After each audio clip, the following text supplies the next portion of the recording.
And look at that. We are back, as I promised, with more Crit and Miss Presents Out of the Abyss.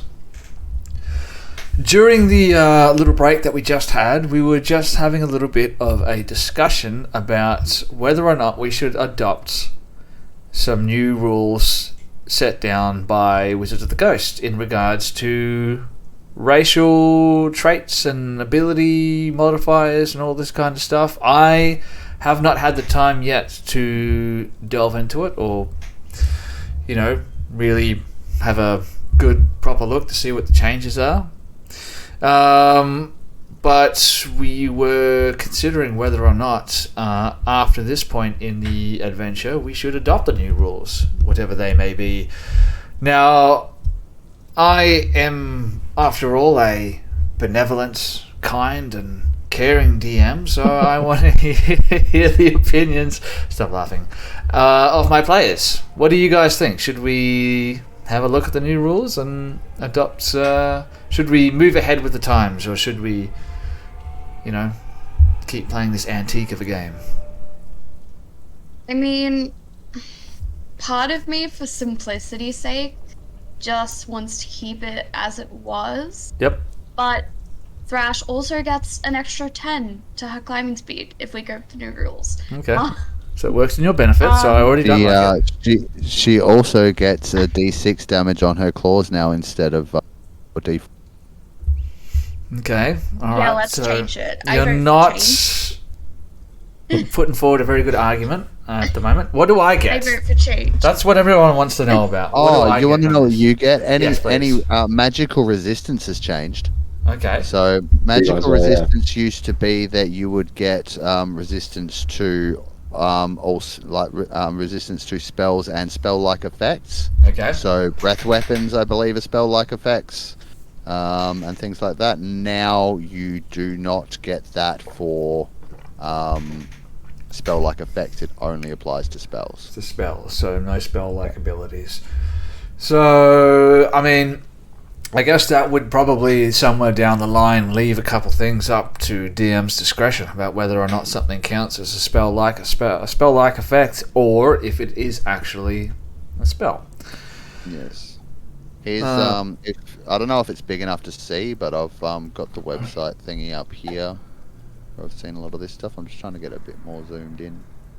I mean, I guess at the end of the day, it is up to you, because it buffs all of us just a little bit, but I feel like since it's so early in the campaign, like, if we make the switch now, it's not going to be so, Yeah. Yeah. And the thing is, at some point, this is the direction that Wizards of the Coast are going to be taking the game. So at some point, I'm going to need to yield and stop listening to the old man voice in my head that says, I don't like change.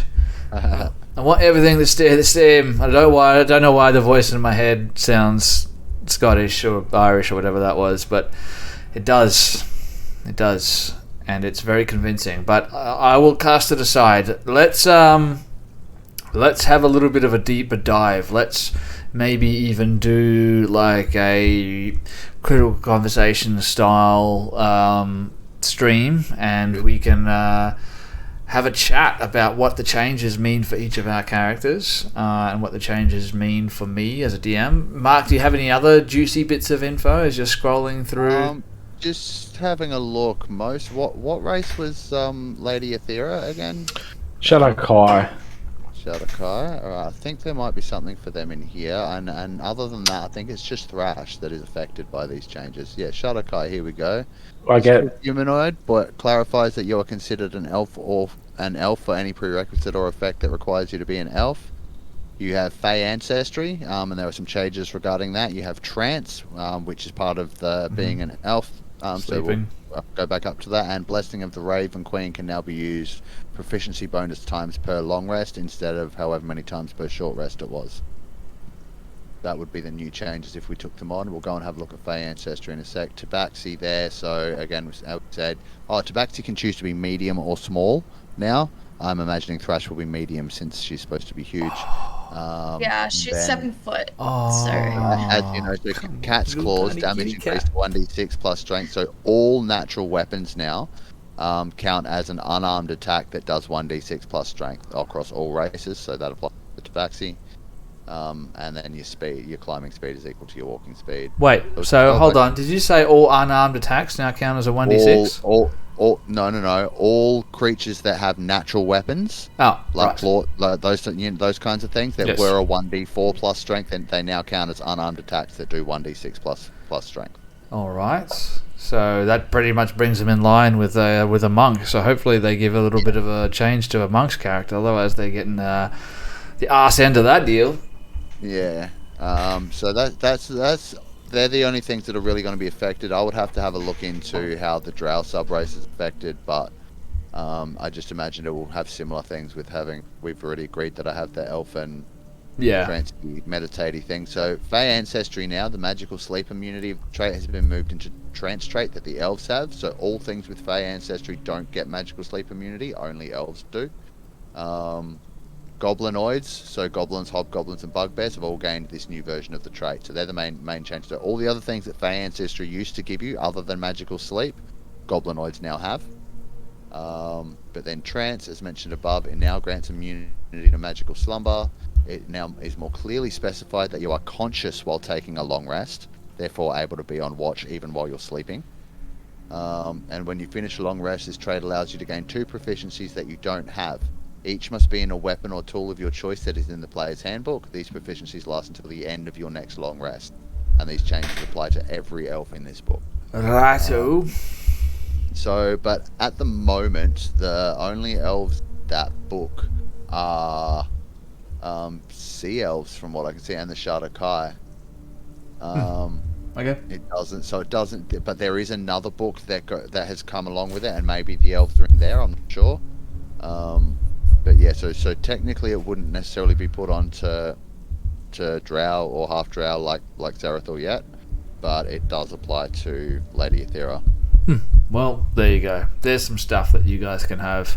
I'm all for it. I'll have a little bit of a deeper dive and have a look around and see what it all means. But at the end of the day, it's not going to be game breaking or anything like that. And I am nothing if not a trendsetter. So let's move ahead. influencer. An influencer, right? Yes, exactly. I influence people. They say, "Hey," like Kim Kardashian. That's right. I'm exactly like Kim Kardashian. I am Kim Kardashian with a beard. That's what they say on all the tabloids.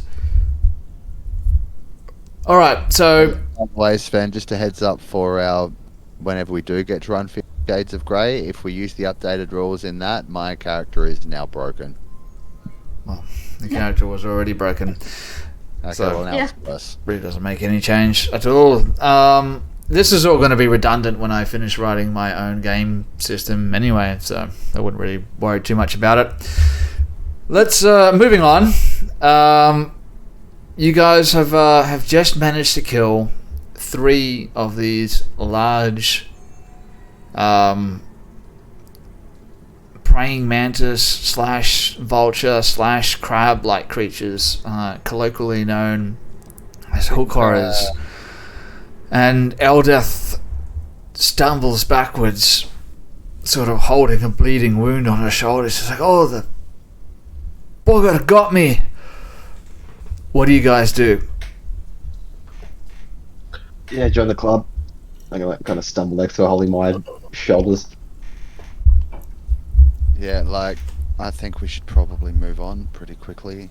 That I'd say Perseus, so. that thunderblast of yours was rather loud. Yeah, that was a bit louder than I thought it was going to be. Yeah, I think we move on and get an opportunity to rest. I think we should try to harvest some meat before we go. Yeah, that'd be a good idea. Eldeth steps up, kicks one of the corpses. Not Eldeth, sorry. Sareth steps up and sort of prods one of the bodies of these creatures with the toe of his boot. Looks down and says, "Hook horrors. They communicate like we heard by tapping on the rocks. They are ambush predators. Will wait for unsuspecting victims to walk underneath them, then drop down. There could be more, but if there are, I mean, we should probably hurry. Take what we can and go. Alright, well... Yes, well, harvest what you can quickly. I'll keep watch over here. And if someone else wants to keep watch at the other end of the passage while we do so, please possible. Yeah, I'm just going to quickly pull out one of my little knives, daggers, and start cutting off some, 400-gram steaks. Chicken fillets. Yeah. Save the thighs for yourself because they're more tender. Alright, let's... Actually, sorry. No, you're right. Go ahead. Before we leave, I'd like an arm. You'd like an arm. I'd like a crab claw that I could fashion into a sword. Please. Alright. Let's start with... Let's see how much... Just a spooky bat. Oh, God, this drink is giving me the hiccups. Let's start with seeing how much food we can cut off these things. Give me a survival check with advantage, please, whoever wants to do this. You go, yours is probably 100 times better than mine. You'd be very wrong. Yeah. I'll do it. I have the Gandalf light on my back anyway, so I'll have the surgical light above my head while I'm chowing to these things. Yeah, nice. Yep. So roll a survival check first. An 11. 11.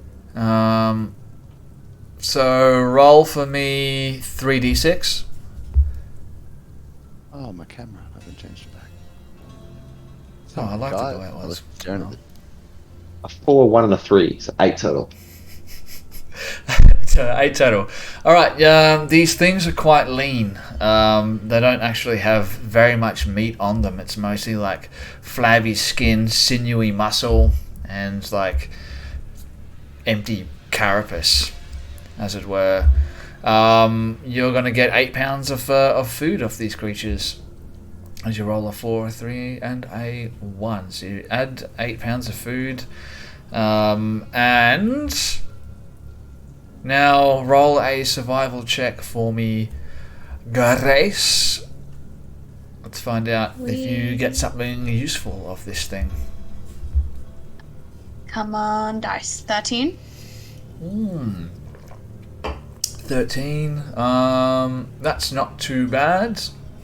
You cut away at the flesh surrounding the long mandible, or whatever it is that you call like a bony sort of claw at the end of its arm, and you come away with sort of a length of hard cartilaginous, I don't know how to pronounce that word properly, like yeah, like it's like cartilage, cartilaginous, I don't know what the word is, but like a length around about the length of a short sword worth. Would it be chitinous?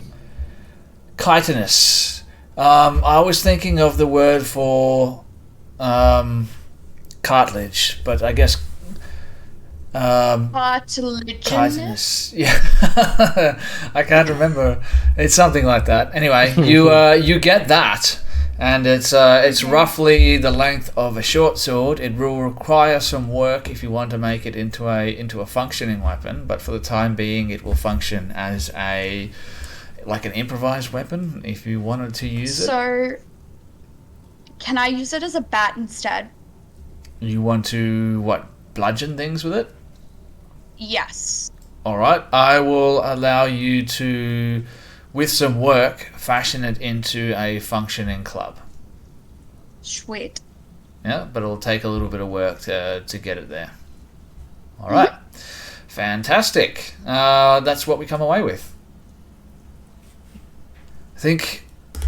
I don't think we should dawdle, but I think we should move on before any more of these damned beasts show up, says Eldrith, Feldrin.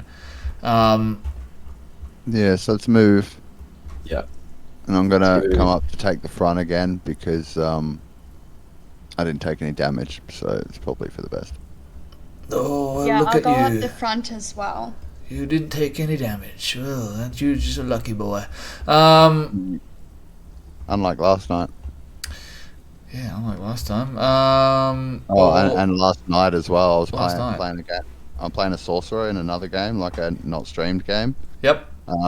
And we were fighting some ogres in a cave somewhere in Icewind. Oh, an ogre and some furbeags in a cave somewhere in Icewind Dale. And I took an ogre-sized javelin to the chest. That was a critical hit.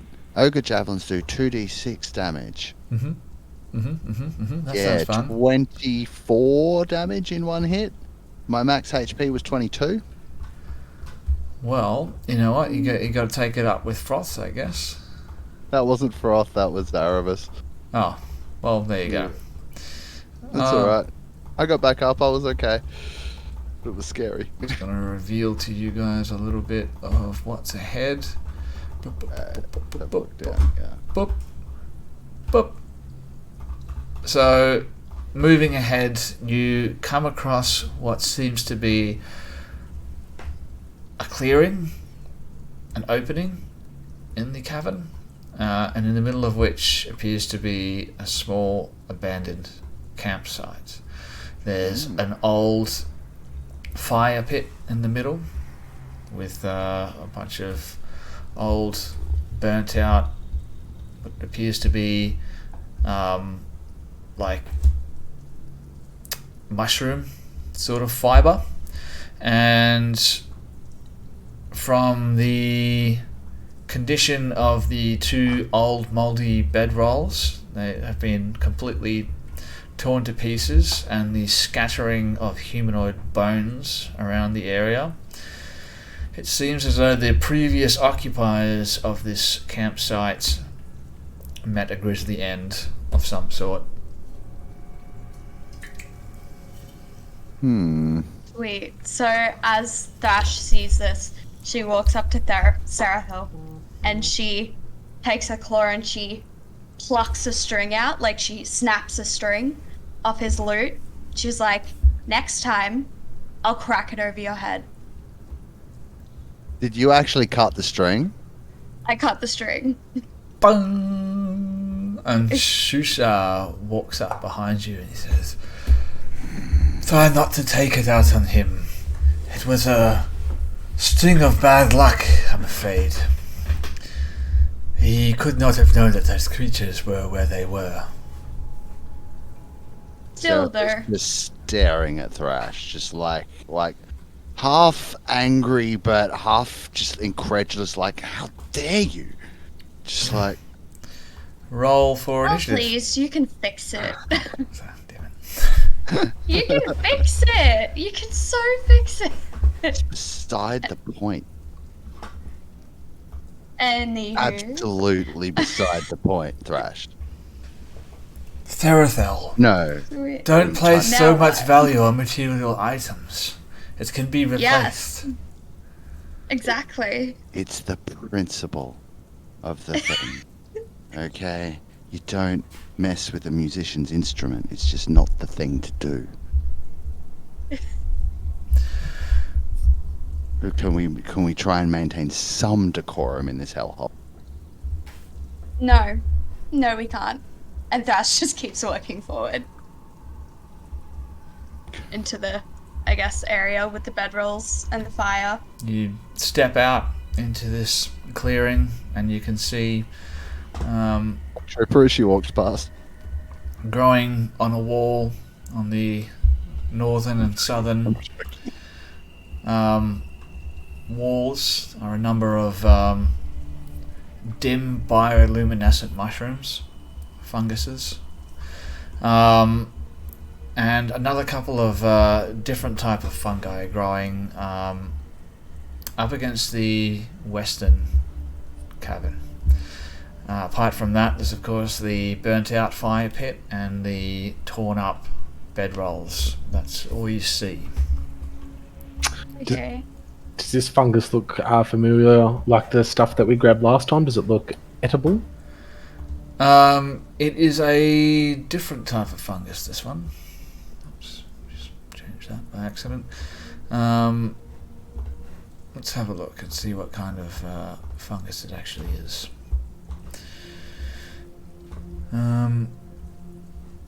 It's about it's like 2 foot tall, something like that. It's like orange with red stripes, with like a beige sort of cap. Does anyone know anything about this kind of fungus? I'm going to look to like the more Underdark denizens that we have in our group. Do we want to ask the actual mushroom? He's not gonna want to tell us what if we can eat it or not. Very true. But I guess just for the sake of waiting on a role-playing nature purposes, check. Stool sort of shakes and releases his spores so that you can all understand what everyone's saying. We'll just assume that he does so when you guys are talking. But yeah, I guess Sareth sort of takes a step up, and as he's doing so, Ront pushes past him. He's like, "Get out of the way, that's mine!" Shoves Sareth as he's stepping up to have a look at this mushroom. Does anyone want to do anything? I do. Oi, I sort of step up.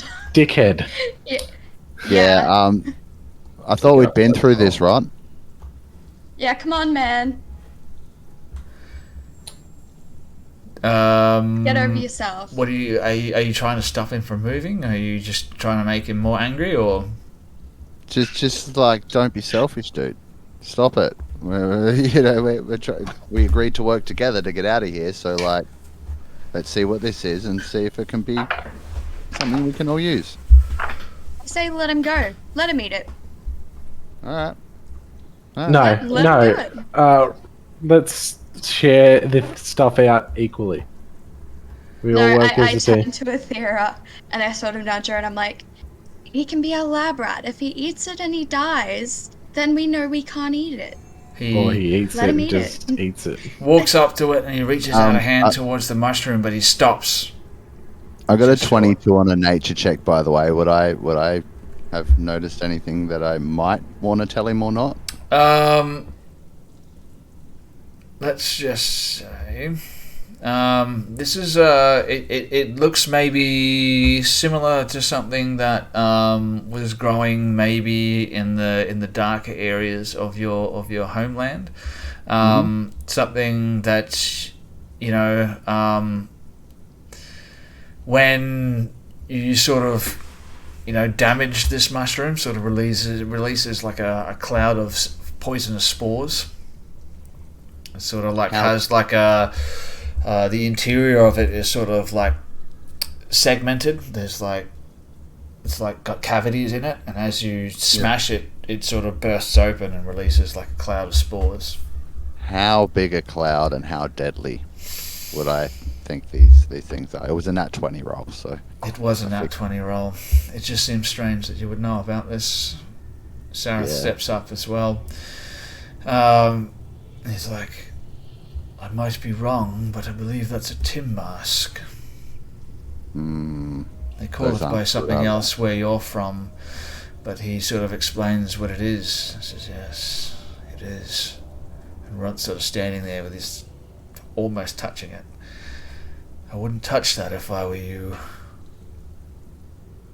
Why? Listen to him. Touch it. Go on. Do you like poison?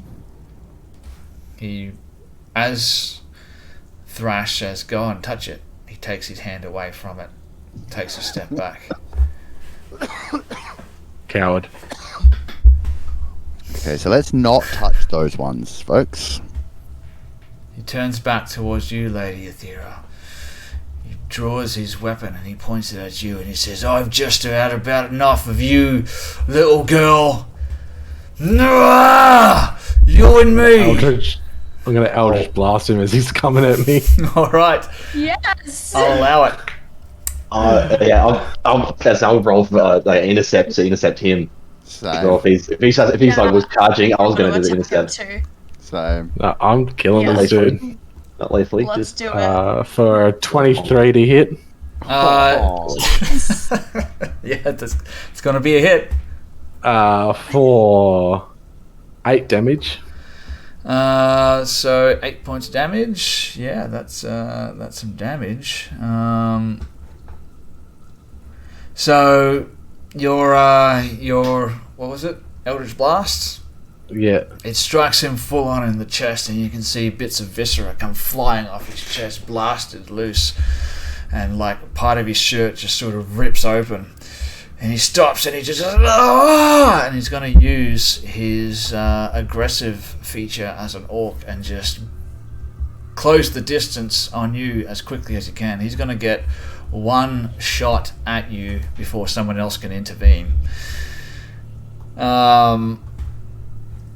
With his great axe with a 13, just hits you, doesn't it? Yeah, but I'm going to use my reaction to cast shield as I don't even move, arms crossed, as a force field bubble just like protects me from his great axe attack. So he comes down with his great axe and pa-chung, sparks come flying off as his great axe just slides off the side and hits the stone ground next to you. Does anyone want to intervene? I would like to intervene. All right, what do you want to do? I would gonna like push to him between. run up and whack him with my God. great axe God. in the neck. Right in the neck. Oh, Jesus. I was going to try and club him with the heel of my longsword and knock him out, but okay. No, You we're go doing first. this now. She set the precedent. She Yeah. started it. I'm just finishing it, man. Like, let's do this. That would be a 16 to hit. Everyone's dancing around. Yes, a 16 is a hit. I'm just Awesome. interposing myself in between Aethera and Rod. That is a 9 damage. 9 points of damage. Unconscious. So he comes running up to Lady Aethera. She doesn't even flinch. She just stands there, cold as ice, as his great axe is deflected off the side of her shield spell. Pshum! Sparks go flying. And as his great axe goes clattering up against the stone floor, he sort of recovers from the hit, draws his axe back for a second attack, and as he does so, Thrash's axe just cleaves down straight down the middle of his head, splitting his head in two, and some brain matter sort of starts trickling like down the length of Thrash's axe. Lit. And he falls And down as- to his knees, twitching as he goes. Sweet. Wow. Dash pulls her axe out of him. She's like, I've killed for much less than this. And let this be a warning. If you do not serve the party, you serve no one. And I keep walking. Roll an intimidation check. I just want to see how intimidating it is. Serethil's kind of giving her side eye now. Oh, that was crap. That was an 8. Give yourself advantage for splitting this guy's head in twain. Especially that's with Lady Aethera just standing Yeah. there and not flinching at all. I think I'd I say deserve that's the it. assist. Thank you. Oh, that's a bit better. That's a 15. 15. Alright. Good stuff. People take a step back as this happens. And even Jim Jar, who's usually just crapping on about nothing, is quiet. I'm just like, my revenge. I will get my revenge. And if we're getting there as a team. And if you don't serve the team, then this is not the place for you. And I suggest you leave peacefully, or we fight. And then just You gonna didn't need to kill him. And Serethil just wanders off into the middle of the campsite. Susha steps up to the dead body, kneels beside it, and says, "This was such a waste. It did not need to be like this, Runt, my friend. Please, rest peacefully now. And he just sort of drags his body off to the side of the cave and starts stacking some rocks up on top of his corpse. Oh no, I feel bad. If I notice that, I'll go and help. Checking for valuables first. Yeah, I was gonna say, is his axe better than Of mine? course. Why do you think I'm over here? Come on. Is his axe better than mine? Oh, Sven? God. His axe, yours is dwarven made, so your axe sort of has like a flat blade with some like runic symbols sort of engraved in the side of it. His axe is got like a wicked looking hook on the end of it.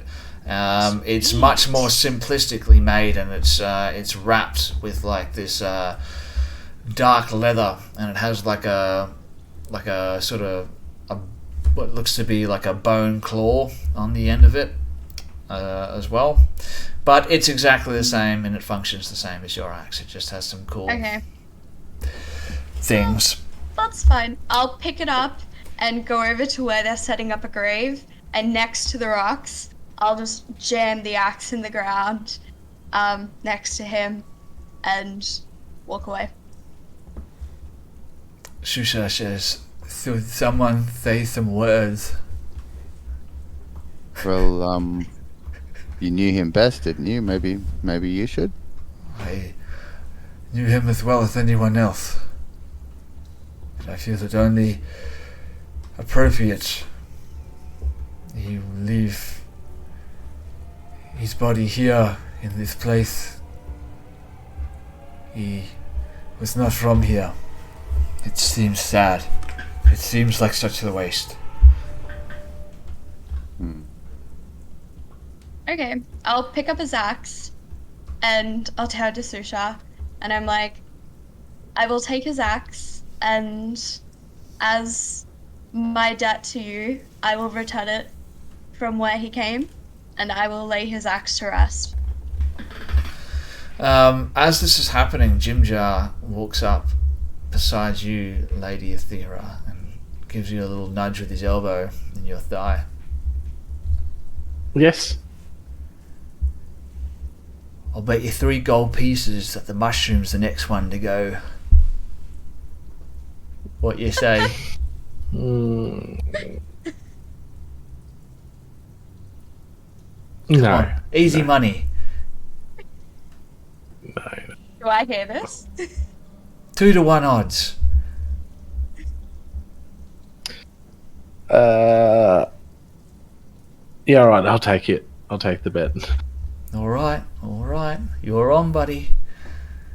Mushroom will be the next one to go.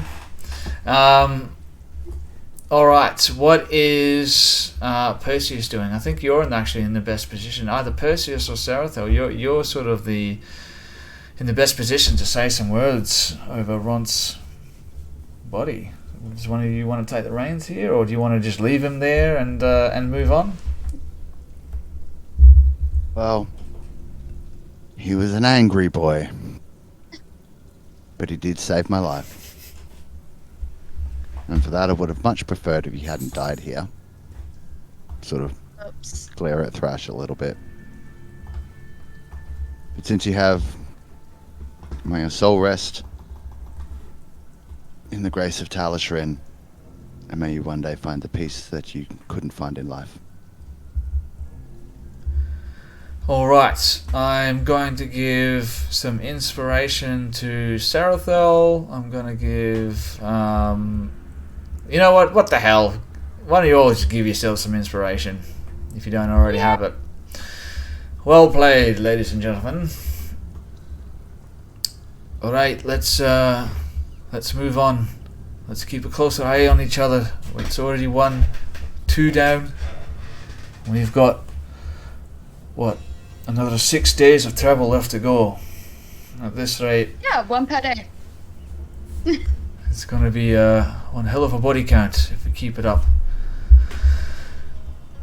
Alright, so we are going to continue our journey or look around, or it's up to you.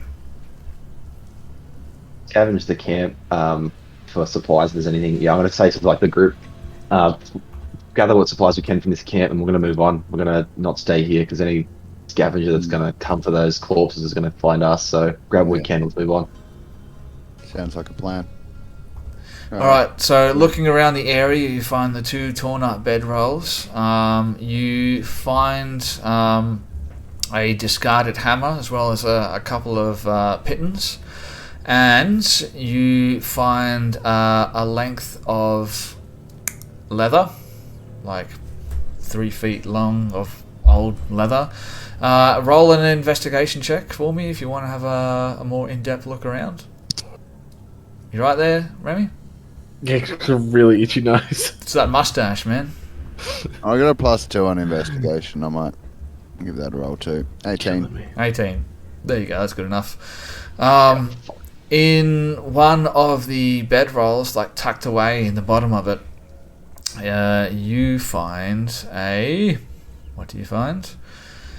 A snake, and it bites you, and you're dead. No, you find a potion of heroism. Ooh, fun. There you go. That's fun. That's what you find, and that's it. That's all that's left here in this No book. abandoned campsite.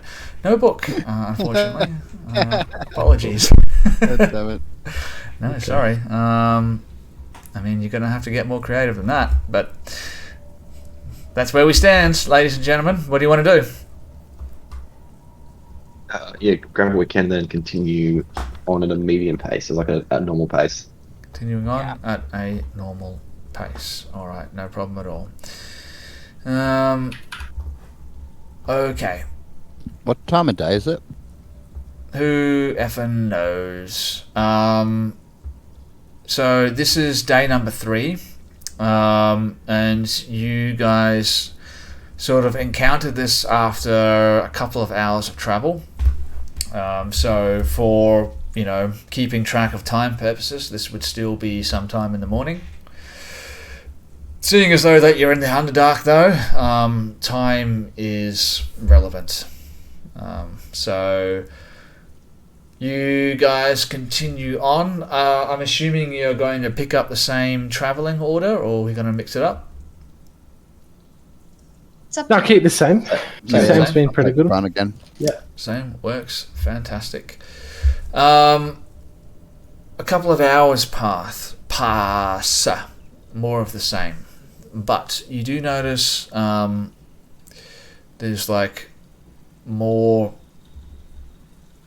dripping, like some water escaping from cracks in the ceiling, and it sort of just pools on the ground before it runs off into small crevices in the corners of these caverns that you're passing through. You travel for another 4-6 hours, something like that, without anything happening. But after a while, and Shushar is still leading the way because he kind of knows where you guys are going. You're heading towards the Dark Lake to slew blood up. You come across a sort of a fork in the road. And it's dotted with stalagmites and stalactites hanging from the ceiling. It's only about 20 feet high or something like that. Sushar comes to a stop, and he looks towards the northwest, and he looks towards the northeast, and he goes to move towards the northwest, and he stops for a second, thinks, goes to move towards the northeast, stops, and then he turns back towards you, Serathel, and he's like, I don't seem to remember this place. And he shrugs his shoulder. He's like, I'm not sure which way to go. This area is infused with that same strange, dim, arcane glow that you guys encountered earlier. So it's dim light in this area. And the rest of the party catches up now that you guys have stopped. And Perseus, as you reach the intersection or the fork, you notice on a stalagmite near the entrance to the northeastern passage, it's faint, but there's like a sigil that's been etched into the stalagmite. And it was painted over at one point, but a lot of the paint has faded now, probably because of all the dripping water and shit coming off the ceiling. Looking at the nature and not really having understanding, I'm just gonna sort of nudge Lady Aethera in the arm and just like point it out to her. Just like, do you know what? Is that an arcane marking? Do you know what that is? Can I do a Arcana check to see if it's an arcane marking or if it's something of another nature? Yeah, sure. Make an Arcana check if you wish to do so. Sheet Arcana 12. 12. This is, as far as you are aware, not an arcane symbol. There doesn't seem to be any magic involved with this. At least not as far as your knowledge of magic is concerned. So, yeah, not sure. Can I take a look at it? I mean, just living with dwarves, they have symbols. Living with dwarves, I have aspect. symbols. In a survival aspect, like, I don't know, she's an assassin, so she'd be familiar with the underworld, and I guess they would have symbols for things. I'm trying to... You're trying to make it work? Are you really trying to make it work? Alright. Roll a... What would you need to roll for this? Yeah, roll an investigation check, I suppose. It's the best I can come up with. 6, that did nothing. Never mind, ignore me. 6, yeah, you don't recognise it either. The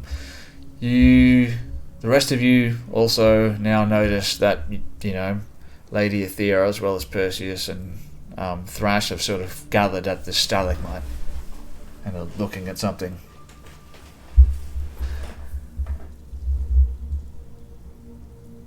Look, like it's a part of a language, or more just like a symbol? It doesn't like the letter R and dwarf or whatever. It's just like more of a symbol, like that. I don't know. Let me just have a quick look at that something, and I can tell you a little bit more, or I might not be able to tell you a little bit more.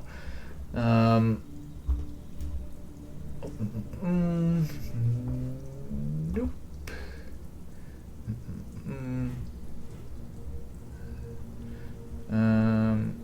Nope. Nope. And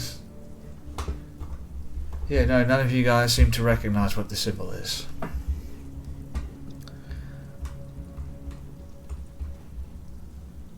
I'm going... Oh, I don't have any bits of paper. Damn it. Oh, it's not written celestial or undercommon then. Or dwarf. Or elvish. Any ideas? And no one's got any little bits of paper or parchment? I mean, I've probably got bits and bobs, but... Let's see. You're half drow, aren't you? Me? Yes. Yeah. And I speak and read and write undercommon. Speak, read, and write undercommon, but undercommon isn't the thing that we're looking here. Maybe your father was drow, right? He was, yes. He was. Maybe he, during your education, taught you a little thing or two about drow society. Yeah, maybe a little. He didn't talk much. He definitely didn't tell me much about the Underdark itself, like its terrain. That's why I'm like, I don't know what the fuck's up. But he might have let some things slip, or maybe I snuck into his study and went through some of his things when I was a kid. Roll a history check. History check. Okay, history +2. 13 total. There we go. This is, while it's not undercommon, it is a drow warning sign. It simply states demons. That's all it is. Okay, so as soon as I read that, like immediately, like I'm gonna immediately look a little bit, more on edge, and I'm going to put my hand to my chest, start to glow faintly, like just all over, and activate Divine Sense. Talk to me about Divine Sense. Divine Sense, as an action, you can detect good and evil until the end of your next turn. You can sense anything affected by the Hallow spell, or know the location of any celestial fiend or undead within 60 feet that is not behind total cover. You can use this feature 5 times per lot. So that'll be my second for the day. Alright. Just to make sure the immediate area doesn't have some kind of demon hiding somewhere, with magic or something. Not, if it's behind a rock that I can't see behind, it's not going to do shit.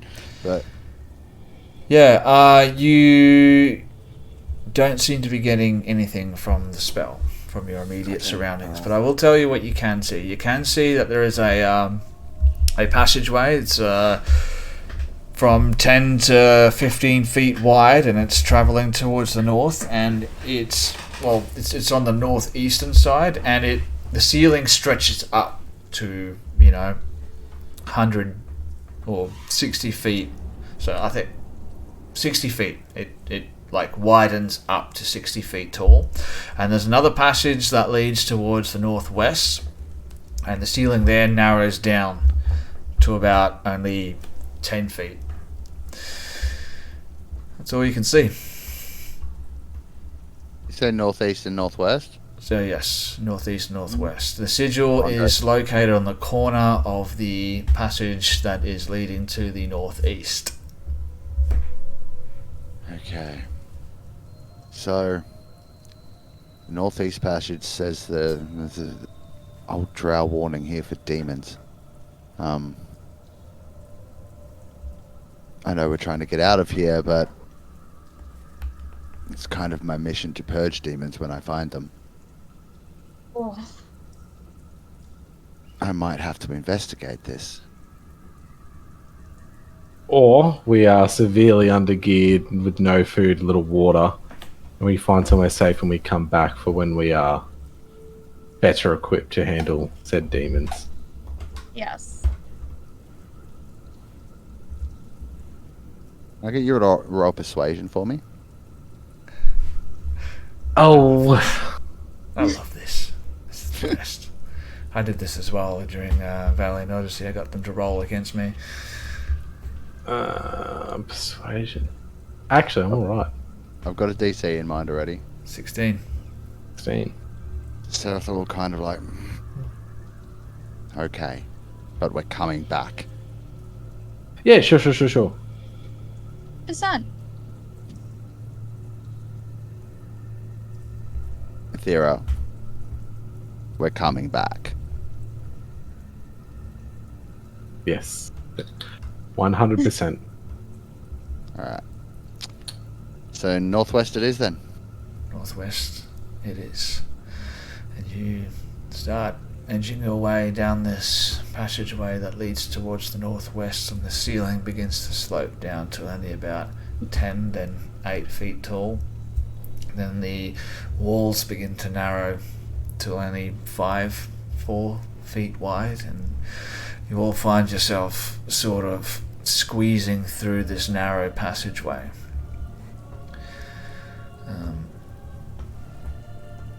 Let's have a look. After what seems like an eternity of squeezing through these claustrophobic passageways, they start to open up a little bit again, 5 feet, then 10 feet wide, then narrow back to 5 feet. But you travel for another, what does it say, 4, 6, yeah, so another hour or two without anything happening. You don't come across any demons, you don't come across any further signs of habitation or life. And after a while, Sushar comes to a stop, and again he turns towards you guys and he says, I think I've started to feel the effects of our pace. And you guys have just been travelling at a normal pace, right?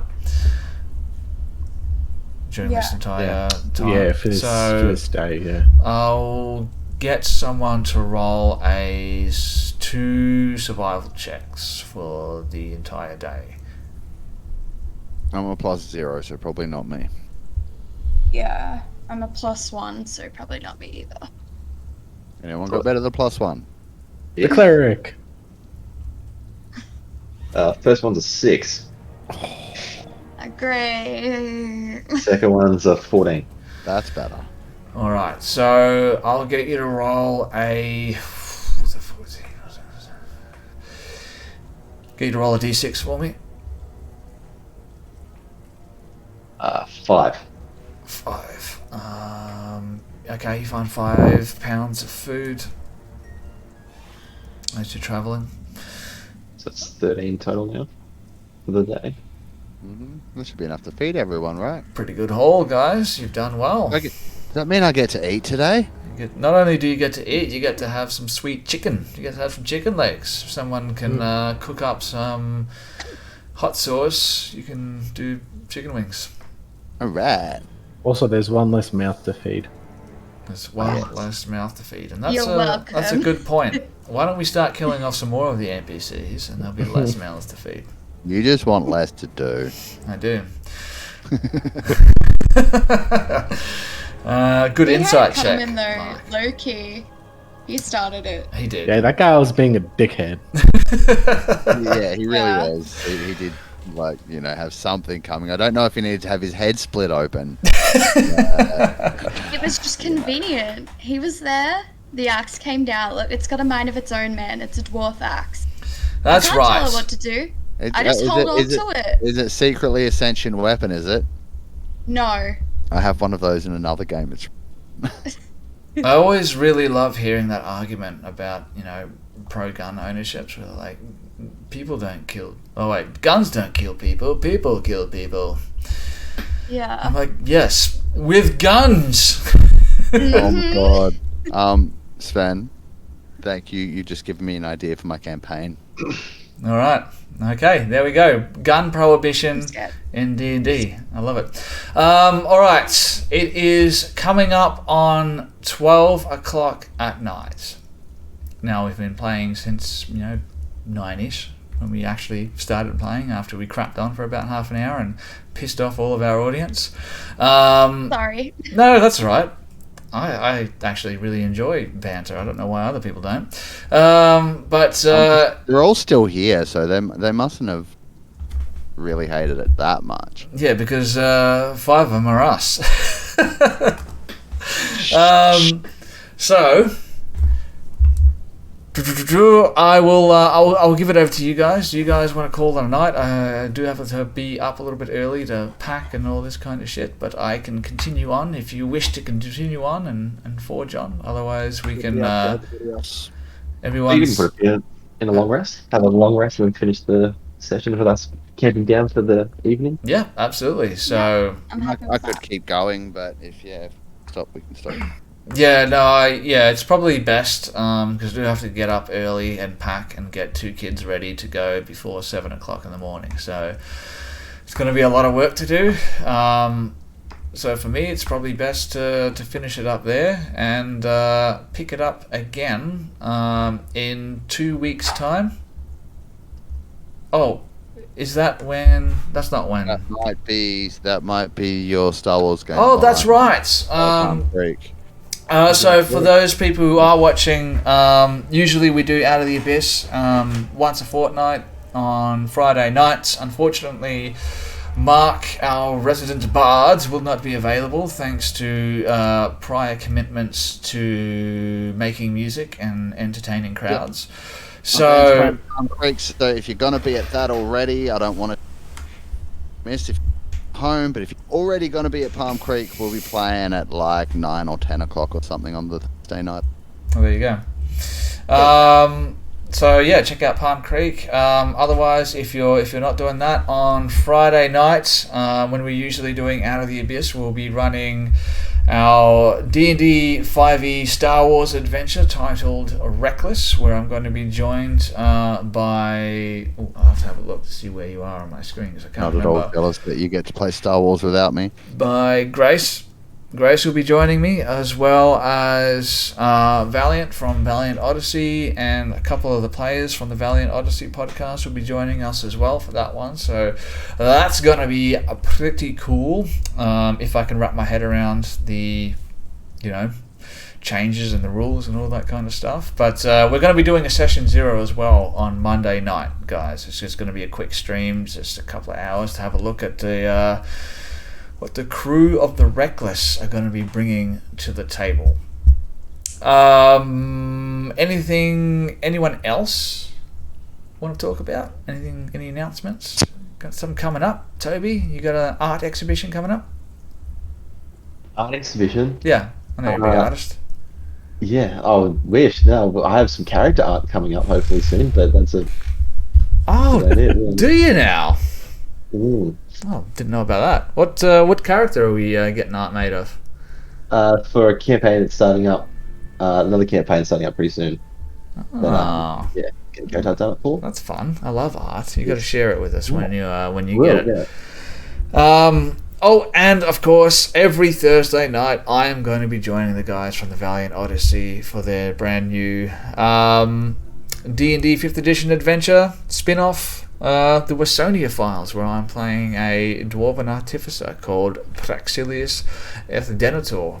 So it's a lot of fun. Make sure you check that out as well, because it is a blast. So thank you very much, guys, for joining us. We will see you all for the next episode.